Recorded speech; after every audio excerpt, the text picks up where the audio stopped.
Hello and welcome to another wonderful episode of Fire and Port. This program is proudly brought to you by Serene Insurance, Gore PLC, the Ghana Revenue Authority, Ghana Link, Meridian Port Services, and Phoenix Insurance. Our proud media partner is the Business and Financial Times. This program is powered by the Ghana Ports and Harbors Authority. Now, this week, we are looking at how to tackle this fraudulent car purchasing schemes at the port. I mean, there are those who dupe unsuspecting members of the public under the guise of selling to them overstayed vehicles or auction cars. So we had in the studios the port security manager for the port of Tema, as well as two customs officials to deal with this particular menace. Let's take a listen. You are in charge of, security at the port of Tema. When you happen to hear some of these things, initially, what do you do? It's true. We've got a lot of reports about these fraudulent activities, and by the time they report to us, they have already parted with money, and then it's increasing by the day. So it means that people are actually falling victim to that. What we do first is to try, because for us, we are intelligent based. So we want to find out what exactly happened, if maybe there are collaborators in the port that helped as far as these activities are concerned. Or that. Unfortunately, at some point, we even try to fake, bring some people in, our own colleagues, and also make some attempts to buy so that we can. But along the line, we come to a snag because it always had to do with the mode of payment and how we want to pay, so that we could track, and they know that. So when we get to that stage, then they reluctantly will say no. So it means the transaction will proceed. And progress until it gets to where the payment is supposed to be made. Where we could get evidence and also trace. Yes, that's where I think they are very smart. They know that where it's getting to, they could be tracked. So at that time, they decline that no, if you want to pay, then go through what they have prescribed for us to pay and all that. And so what we normally do, we work with the civil police because they are the agencies that have the capacity as far as tracking these people are concerned. And we report the cases to them, and whilst we advise the victims to, and then we report to Eye on Port, particularly our marketing and public relations, that they should also be educating the public on suspecting these individuals, so that they don't fall victim to this. And so basically, this is what we have been doing. We hope that going forward, because from the stories that we are hearing, and the fact that people come all the way even to the port to come and show them vehicles, it presupposes that there are some people inside the port who are facilitating that. And that is where our focus is, trying to identify these people and then apply if it's a criminal offense, we report to the police. If it's a misdemeanor, then we deal with it with our own sanctions. Let me come to Mr. Pobi and find out from you what steps you have taken to ensure that you nip some of these things in the bud. We are in collaboration with other sister security agencies to nip these criminals who seek to impersonate custom officers in their schemes. And we also want to use your platform to sensitize the general public that custom stations are dotted across the country. And so as regards custom auctions, please do consult. It's unfortunate that you only have them coming to our offices after they have been duped. And so we want to use your platform to sensitize the general public that custom auctions usually go on and it's public.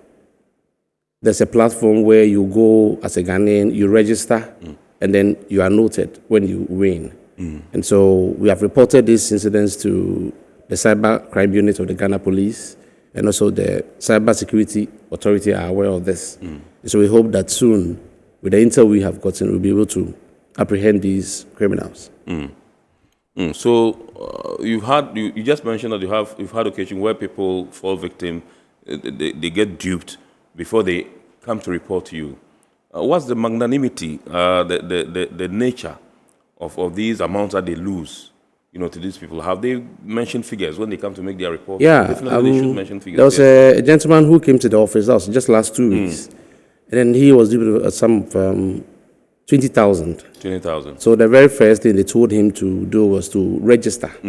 So he said, with the registration, he had to send a memo of 3,500. And after that, he had to see someone who would take him to the port. Right. The person took him to the port to show him a vehicle, and he showed interest, and the person asked him to pay another amount of money, which he did. And then afterwards, he tried contacting them, and then it was nowhere to be found. But from the information we got from the one who came to report, as Colonel said, there are people within the port who also assist these criminals in their operation. Right. Yes. Right.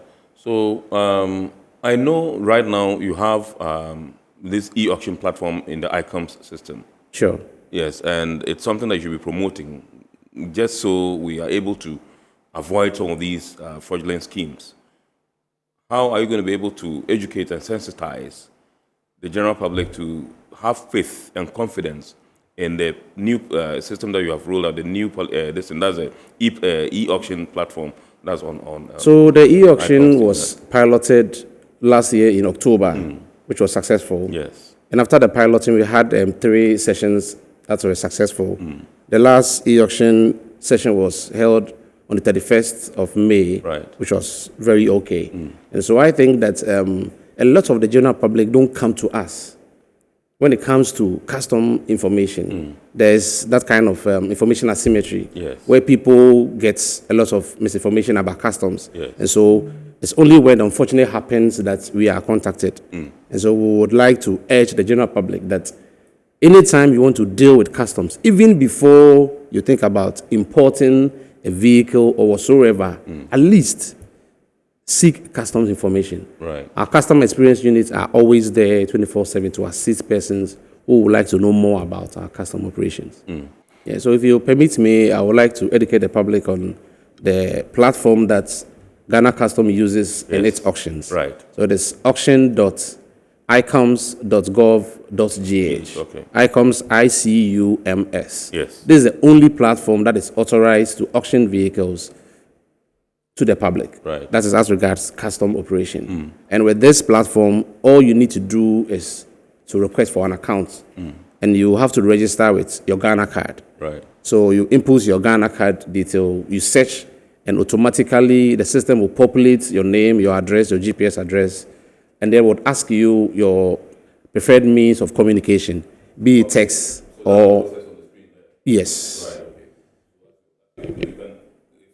Yeah, so you go on the platform, you register with your Ghana card, it populates automatically your details. Yes. And then there's a security question that you need to answer. Yes. Then you are asked your favorite, your preferred means of communication. Okay. Via SMS or text. Okay. After that, you just apply. Okay. And then a mail will be sent to you automatically in your preferred means of communication. Yes. And then you have your login details. Okay. So as and when cars are ready to go on auction, you are notified. Right. And it's an open bid process. So it is very transparent. Yeah. And we rolled out this so that the general public would have access. Right. As well, the public auction, we hold it at various custom stations. Yes. But with this, it is nationwide. Wherever you are, once you are registered, you can go on and bid. And when you win, you don't need to make any payment to anybody. Automatically, the system will send you your tax bill. Right. So you go to the station where the car is located, Well, you for inspect it, inspection, yeah. and then with your tax bill, you make payments, and then the clearance process also starts from there. Okay. All right. Let me come to Mr. Van der Poy and find out from you. I know there are customs officers stationed at the various terminals, the car parks. And I just want to, can you walk us through what the process is when a vehicle comes to the car park? Let's say the overstayed vehicle. Is it possible for people to be able to move some of these cars without, the express permission of officers stationed there to take charge of these cars? So my answer to this is no. These vehicles have been documented. And for each vehicle to leave the holding place, there are standard operating procedures. Yes. And so any custom officer stationed at such a place should ordinarily follow these procedures. So the vehicles are overaged, duties have been paid, there is evidence of duty having been paid, and authority is given for the officers at the holding point to release the particular vehicle. Right. So these will go through. Now, usually this is for the port, but for the car parks other than the ports, if duties have been paid, a letter authorizing the release, just like this, will be given out. Yeah. If it has gone on auction and the one who won the bid has made good the payment, there should be proof of payment, of payment before. Anything short of that, the vehicle is not supposed to leave the port or the holding area. Right. That is the procedure. Okay. Let me come to Colonel Boama. You rightly alluded to the fact that, yes, some of the victims have access to these car terminals, which means that they are collaborators in there. How are we going to be able to strengthen security at these car terminals to avoid or to prevent some of these people who maybe we can say are unauthorized, to get in there? It's also possible that we may have people who are authorized to have access to these terminals perpetrating some of these things. I mean, just playing the devil's advocate. But how can we strengthen security within the terminals to avoid some of these things? To start with, I would like to say that the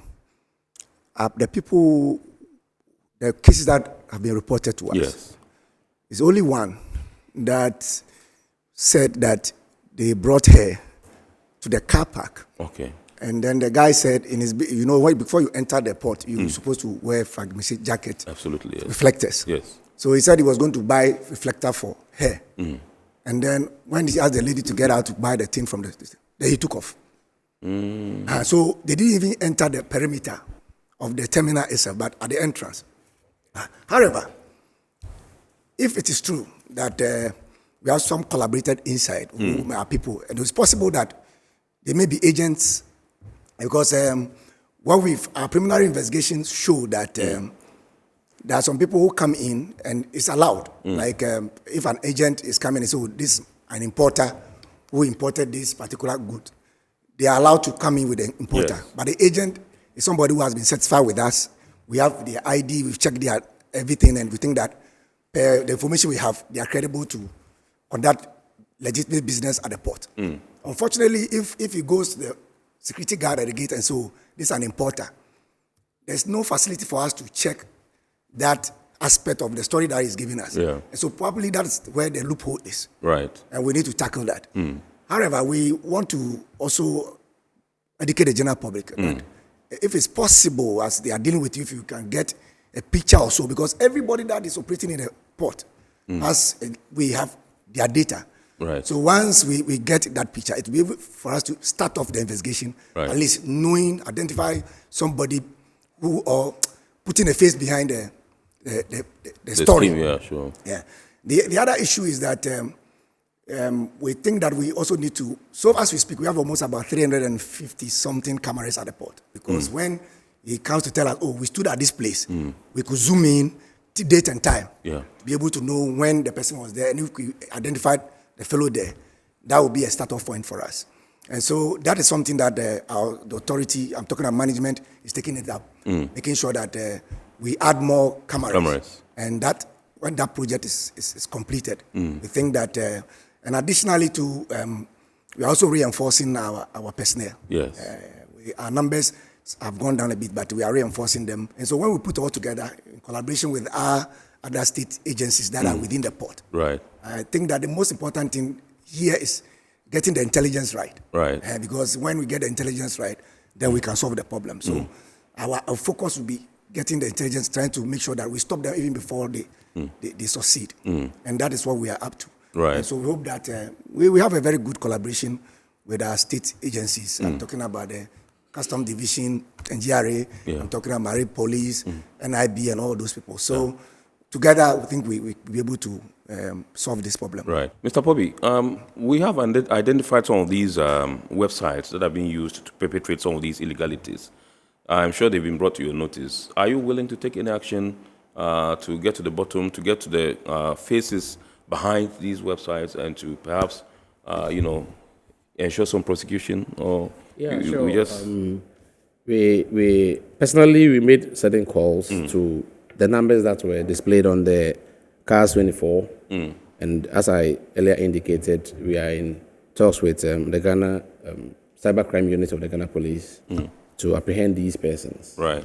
And so definitely they will be brought to book because they are impersonating officers. And one of their modus operandi is that they go onto social media sites and get pictures of officers and use it as they are those who are, auctioning the vehicles. But that is not the case. Right. And because it's a matter of investigation, it's not advisable to put certain information in public. But surely, very soon, we'll come up with this. Mr. Vanderpoy, let me find out from you. Can we confidently say that 100% Customs does not do auctions publicly again, apart from the e-auction that we do? 100% public auction? Yes, I would say so. Because like Mr. Pobi rightly said, we've done, is it the fourth? The fourth, yeah. Which have all been successful, transparent, and it looks good for participants. Right. And there is some ease. And so, yes, that is what it is for now. GPHS does not operate Momo account. Neither do we auction vehicles. There are agencies that do that. However, our doors are open. Like I said, anytime they call on us, we'll be able to clarify whether there's something going on or not. It's very easy for us to check with our counterparts. Absolutely. And we'll provide appropriate information for them to be able to respond to. All right, so there you have it. The Port Authority and Customs say they don't operate mobile money accounts, neither do they sell cars at the port. We have your comments next. This one says, good evening, host.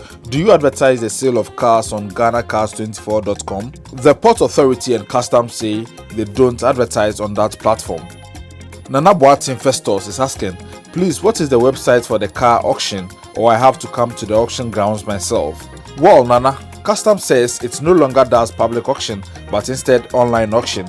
The online auction website is auction.icoms.gov.gh. Eric says the term overstayed cars used by the fraudsters indicates that they are on top of what they are doing.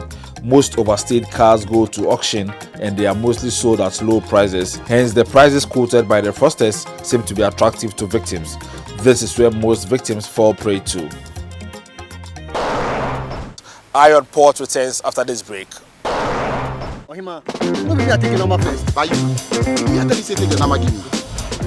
Guys, now I'm tired. I'll go on a date with whoever gets here first. Princess, really? Okay, I dey come. Shut up! Mame,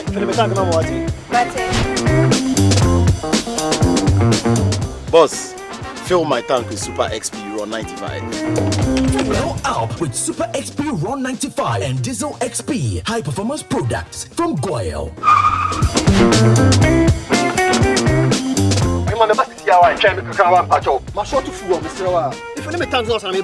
Sorry, Tony got here first, so I'm stepping with him. Oh, cut him. Hey, go for mommy.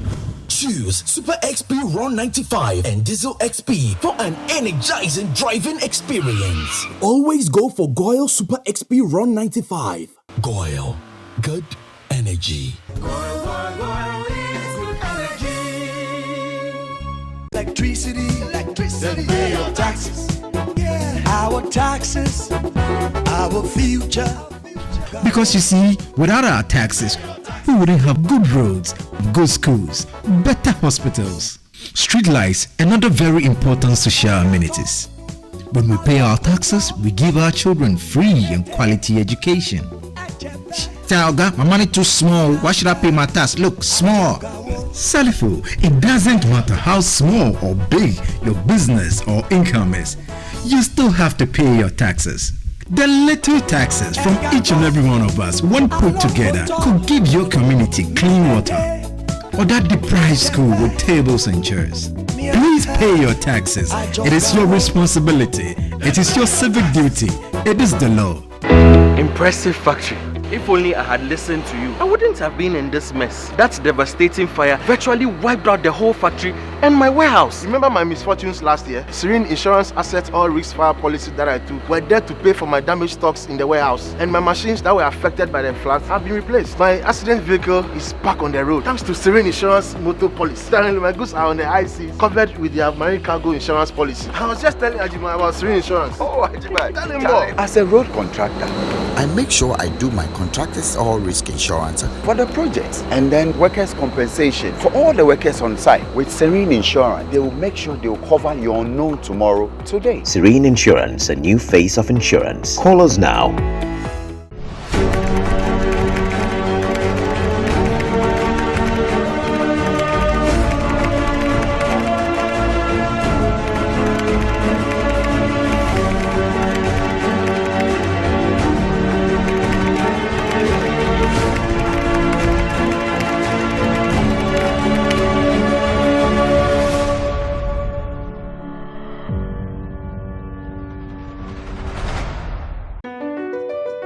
MPS Terminal 3 is Africa's new state-of-the-art container terminal at Tema Port. For manufacturers, agro-processors and traders, the new port means business can be done faster. This infrastructure boost will improve Ghana's port handling capacity, connect more trading routes, and oil the engine of growth for the economy, creating greater opportunities across all sectors as Africa's markets merge and become the largest trading bloc globally. MPS, we connect, you thrive. Business and life can be like the sea sometimes. Sometimes serene, sometimes calm, sometimes turbulent, and at times it brings the unexpected.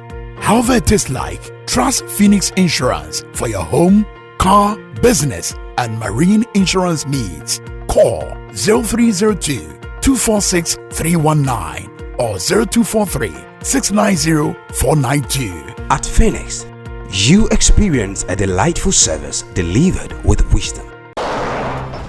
Welcome back from the break. Now, news and activities happening within the port and maritime industry next.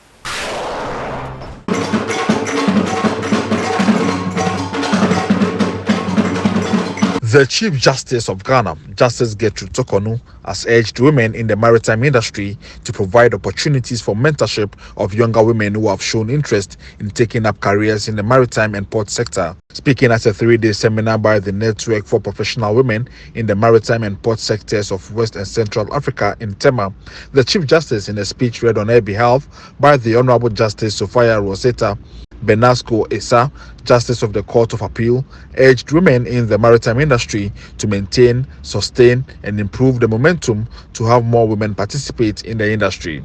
There is need to provide opportunities for mentorship of younger women who have and will show interest in taking up careers in the maritime and port sector. I therefore urge all to create room for younger ladies who will need support, guidance, and direction to climb the path of leadership. She advised up-and-coming young ladies who are fortunate to be in the maritime industry to not relent in their quest to earn a place in the industry. At all times in the journey, when you hit a snag, always remember the sisters and mothers in the industry who are on standby to show the way, guide, and lend support and direction so that the next generation can succeed. The Deputy Minister for Transport, Frederick Obeng-Adom, said digitalization empowers ports to become smart ports, leveraging advanced analytics and data-driven insights to optimize operations. The advent of digitization has propelled a new era of efficiency, security, and sustainability in port operations, thereby accelerating movement of goods and services with much efficiency and precision. Ports have traditionally been vital hubs of global trade, acting as gateways for goods to move efficiently between countries.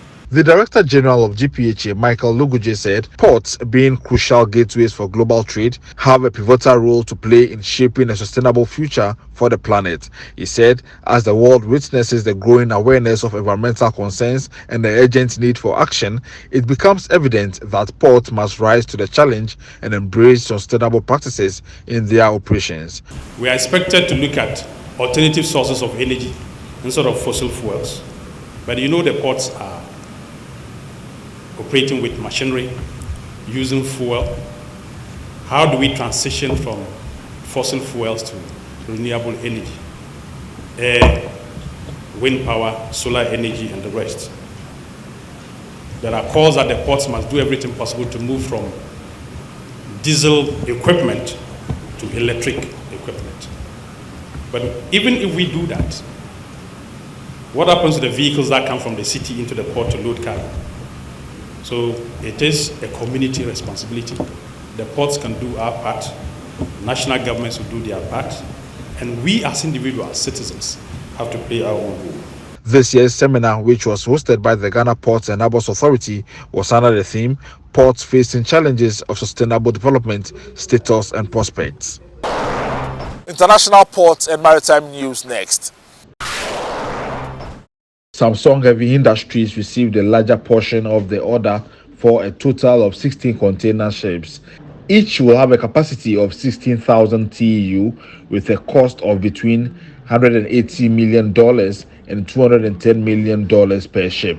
Clipper Shipping, a division of Norway's Solvang, a leading transporter of LPG and petrochemical gases, was sentenced by a court in Texas to pay a fine of $1.5 million after being convicted of violating the act to prevent pollution from ships. Clipper admitted that oily bilge water was discharged from the tanker Clipper Saturn, and the discharges were omitted from the oil record book. What makes this case stand out is not the enforcement of the MAPO violations, which the U.S. Coast Guard and Justice Department are regularly enforcing, but the location of the discharges. The case centered around the dumping of oily bilge water between 27 September and October 2021, while the Clipper Saturn was anchored near Lome, Togo.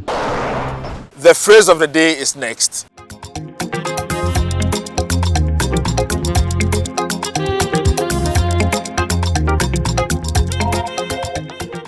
Turnaround time refers to the time it takes between the arrival of a vessel and its departure from port, frequently used as a measure of port efficiency.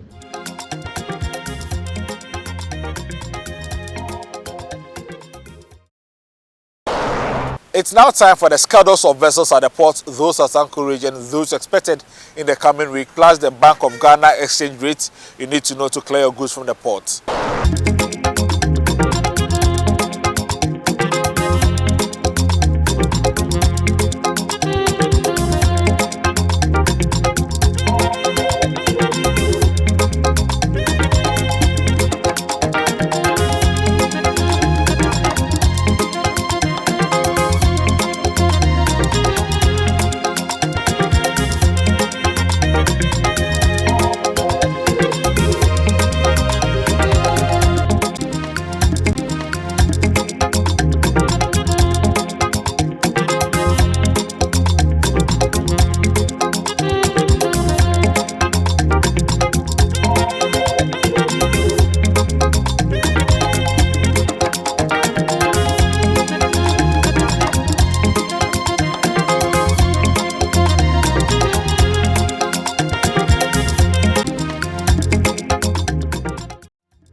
This is all time will allow us for this week's episode of Eye on Port. Thank you for watching and thanks to the entire crew. Join us same time next week.